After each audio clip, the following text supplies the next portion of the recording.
Will the new immortal mount the Overlord deer? This better be something you really want to get because it is going to cost you. Right now, about $380 into this one event alone, and the fact that I was trying to get maybe something more than just this deer. Maybe I wanted to also get the Awaken or even the Sphinx and Diego Awaken. So pretty much ended up getting 20 of these crowns here, so 2 of the ultimate prizes, and like I said, $380. So because I only have grabbed one, let's just call it 190. 238 pulls on this is what it took me to land this, and this seems to be kind of consistent for most players. Not necessarily getting the pity, but it is closer to being the maxed out end.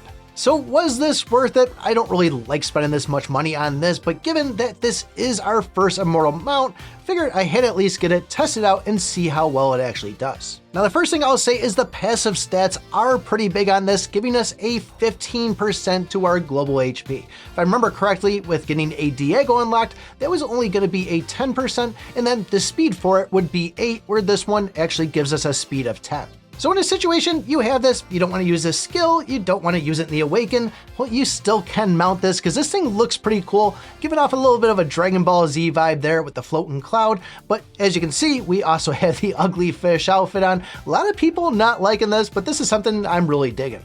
And if you do end up using this skill, this will give you every single round a continuous 5% damage, and that's going to get up to 10 stacks. So figure 50% continuous damage. I scrubbed through this footage really good. It's not like a separate number that you're gonna see. Looks like it's just going to get added on every single hit that you go and throw out there.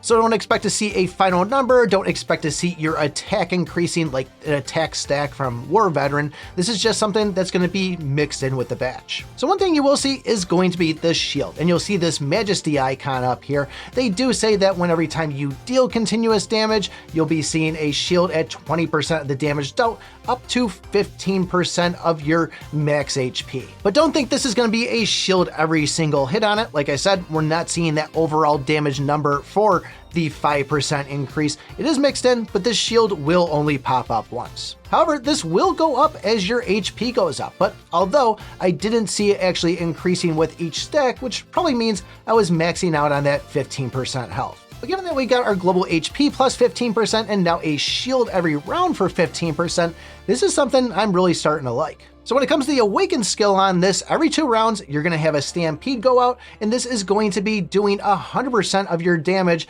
based by fire, poison, and also bleed.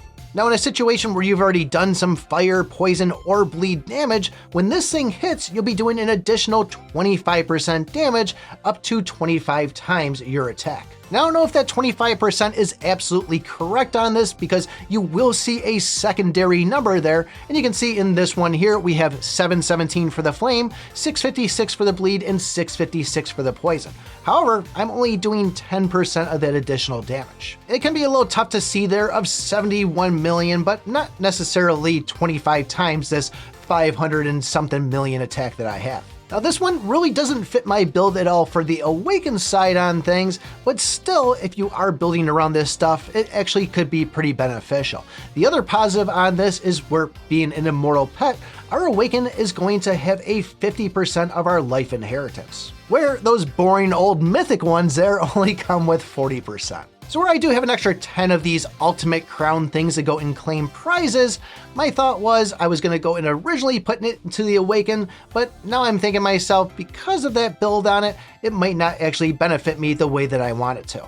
And even if I did do it, it wouldn't take me up to the +2 to get that next Awaken skill. So instead, I was planning on going and possibly using it on the Sphinx Diego ones there, but as I was making this video, once again, I went to go click on it to see what the stats were, what was inside it, and I accidentally bought the thing, so now that's the route that I'm going with it. I don't really know which one I'm going to invest it into, have to wait and see on it, but like I said, this is an expensive thing to get, especially we don't know if we're going to be seeing this more times to go and even take it to the next level, take it to the next Awakening. This could be something that takes a long time to see, like we did with Elsa. But on the other note too, Spring Orchid's back, this thing might show up again for us. But I guess let me know your guys' thought on this. Do you think this thing was worth it? Do you think it's good?